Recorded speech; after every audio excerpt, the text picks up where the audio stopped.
And next up, since we're on a roll with video, we're going to go with our own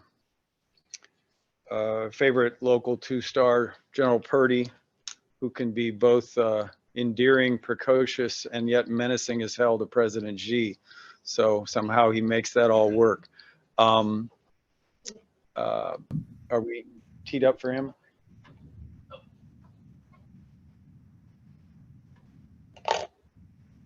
I want to welcome everyone to the 23 workshop, and once again, give my forgiveness for not being there in person, but talking via tape. But I want to thank you for the opportunity to talk to you all. And thank you to DIU, AFRL, and Space Force for hosting, as well as Space Florida for all of your leadership in this area. When it comes to Space Force, the launch programs, assured access to space, a year has been a long time, and we have had quite a bit of activity going on in the last year. One of the key elements for our success and key elements of discussion is that we are now vertically integrated. We own our own acquisitions and operations and sustainment and requirements. That has allowed us to really move this year in ways that I'm going to kind of talk to. So with that, I want to show our one key vision chart. And I'm going to kind of walk through the major changes of it. Okay, so this chart is similar to what you saw last year. However, there have been some changes and certainly a lot of work through this chart. So if you look to the left side at the very top, one of the key areas I'm going to highlight is just pure launches. Last year we had 57 launches on the Eastern Range. This year we're projecting up to 92. Last year on the Western Range, about 19 in 22, and this year we're projecting 42, which is a significant growth. Also, we've achieved major steps on our litters sustainment program as we move to that next contract, and also a concept where it's no longer a sustainment but a spaceport support program. For launch acquisitions, we've made quite a bit of headway in the last year, continuing to execute NSSL Phase 2 missions and contract while working our way to almost to the point of releasing our second draft RFP for Phase 3. Phase 3 is a big game changer for us. We've got, I'm sure you've heard it, it's been in the press. We've got 2 lanes going on. Lane 2 looks very similar to Phase 2, where we lock in long-term continuity contracts, much like commercial for our most important missions. However, Lane 1 is the interesting point this year, where it's essentially going to be an IDIQ, allow for growth in the commercial sector, particularly in the new medium launch vehicles. You'll also see RSLP on the left side there in that middle top part there, continuing to execute small launch contracts. The small launch industry has been quite vibrant this past year with quite a few test launches. In addition, that team is operating the Victus Nox in joint with Space Safari, working to get after the responsive space and responsive launch areas. In the middle there, you'll see spaceports. Quite a bit of work this year with spaceports, and spaceports are absolutely critical to maintaining the launch industry and the launch pace. One of the key aspects with spaceports that we've come to realize over this past year is the concept of throughput. It's all about throughput with the spaceports, continuing to get faster and more efficient to enable more and more commercial launches. And by the way, the DoD cares about commercial launches. Most of these launches on the Eastern and Western Range, 80 and 90%, are commercial. However, in the hybrid architecture concept, the DoD will go buy services off of commercial satellites. And so therefore, from a range perspective, we want to launch every single one of those. We have an option to buy and access that capability. Other spaceport activity, we held the National Spaceport Interagency Working Group in the winter, with the second scheduled for this summer, all designed toward getting after a national spaceport strategy, which is really important to kind of collaborate among the key United States spaceports.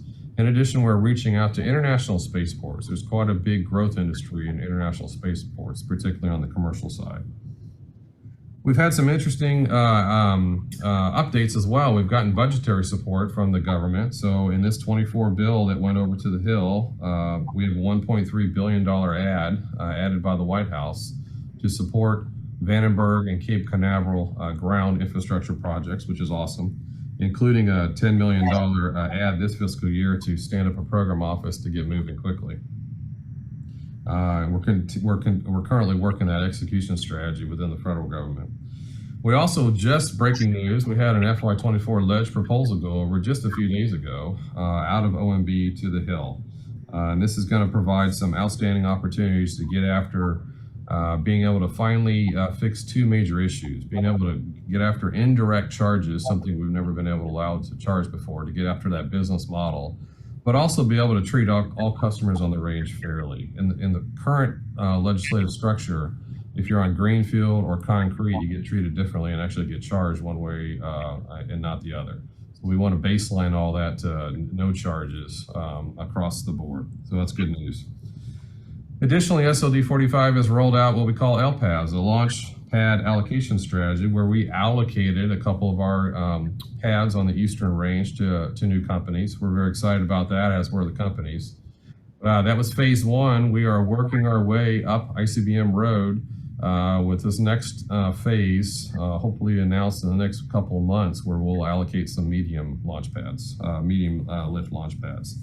The key is we're continuing to move out, and this is not your parents' launch range.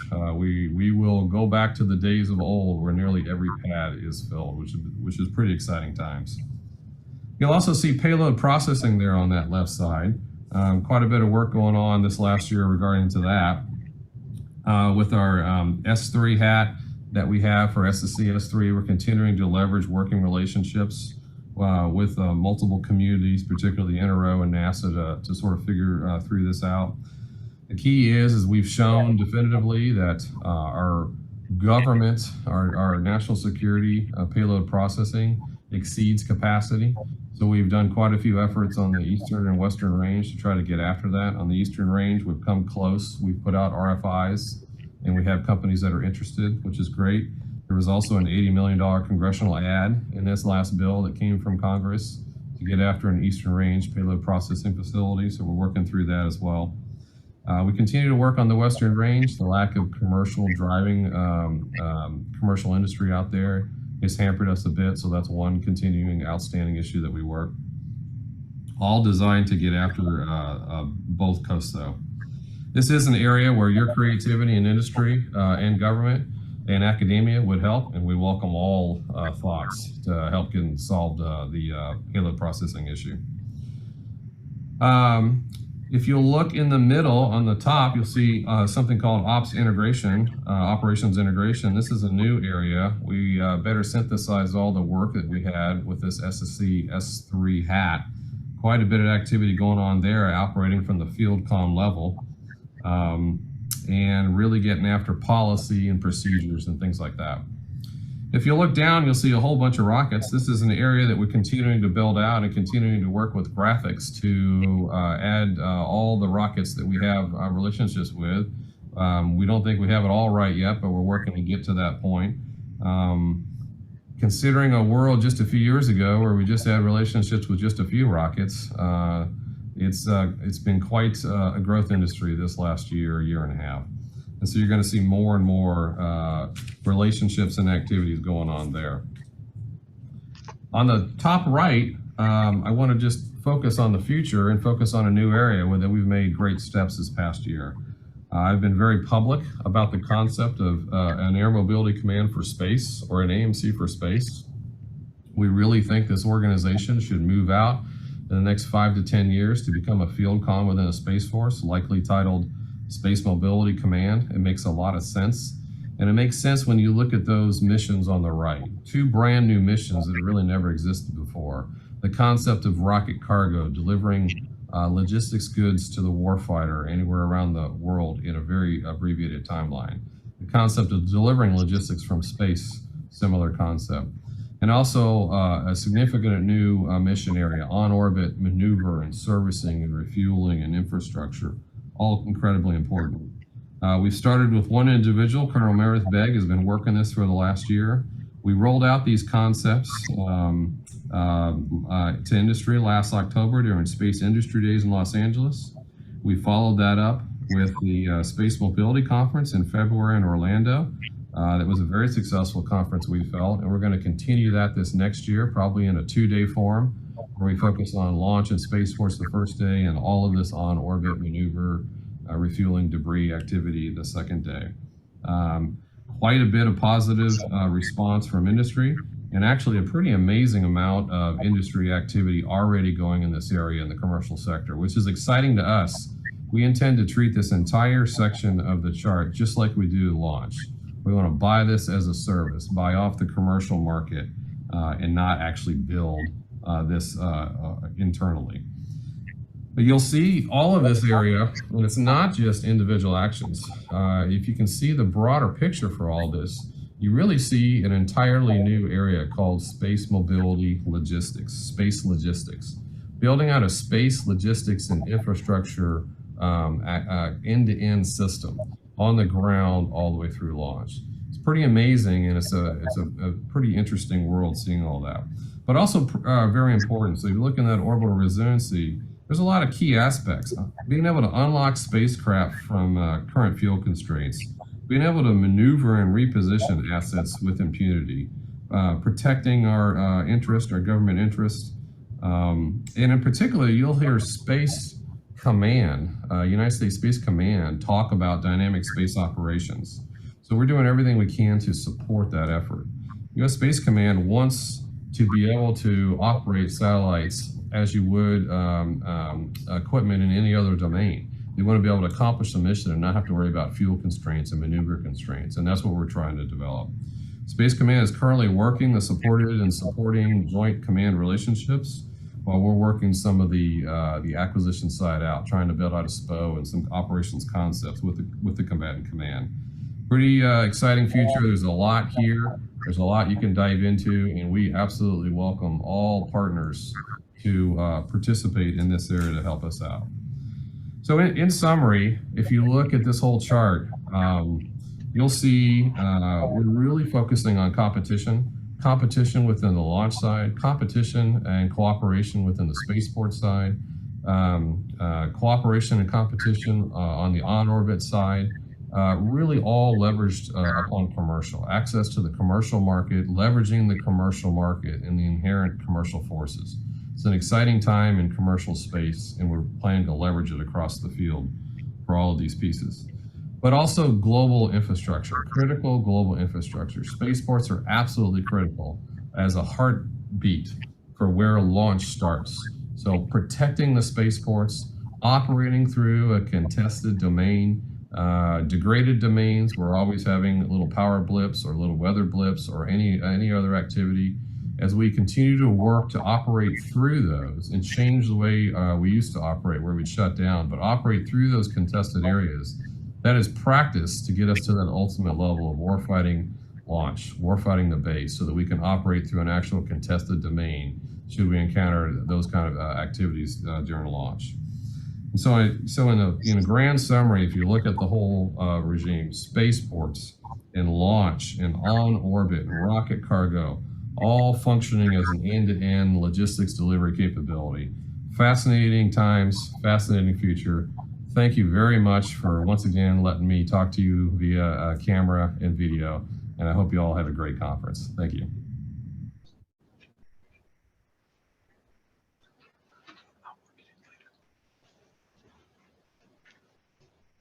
Thank you.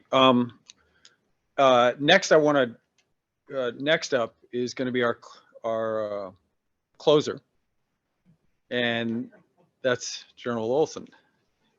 If you'd like to come up, and he obviously, I'm sure most of you are familiar with him, but he reports directly to what most of you know is Steve Carell, actually General Saltzman, but I'll turn it over to him. All right. Well, good morning. And you got the charts, right? Yes. Okay, They should be awesome. available. If we can cue those up, I'll go ahead and open us up. On behalf of the Chief of Space Operations, General Saltzman, and the entire Space Force team, it's a pleasure and honor to be here. This is an exciting time. This is my third year of being engaged with the State of the Space Industrial Base.